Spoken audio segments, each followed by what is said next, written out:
વડોદરામાં સ્કૂલ વાનના ડ્રાઈવરો છે તે ફરી એક વખત બેફામ બન્યા છે। તો સ્કૂલ વાનના ડ્રાઈવરો બેફામ બન્યા છે। વધુ એક સ્કૂલ વાનના ચાલક દ્વારા અકસ્માત કરવામાં આવ્યો। છાણી ગામની સ્કૂલ વાન પાર્ક કરેલી જે પેલી કાર છે તેને ટક્કર મારી, જેના ક્યાંક દ્રશ્યો પણ સામે આવ્યા છે। સમગ્ર ઘટના સીસીટીવી કેમેરામાં કેદ થઈ છે। નાની ભૂલકાઓથી ભરેલી વાન અકસ્માત બાદ રફુચક્કર થઈ।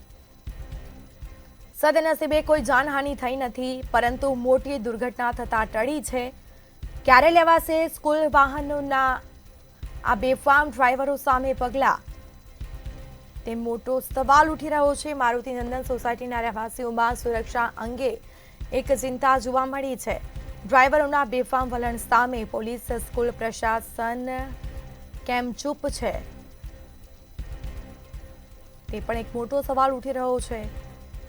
સ્કૂલ વાનના ડ્રાઈવરો ફરી એકવાર બેફામ બન્યા છે। વધુ એક સ્કૂલ વાનના ચાલક દ્વારા અકસ્માત કરવામાં આવ્યો, જેમાં છાણી ગામની સ્કૂલ વાને પાર્ક કરેલી કારને ટક્કર મારી હતી અને સોસાયટીના સીસીટીવી ફૂટેજમાં સ્કૂલ વાનનો અકસ્માત કેદ થયો। સદનસીબે કોઈ જાનહાનિ થઈ નથી।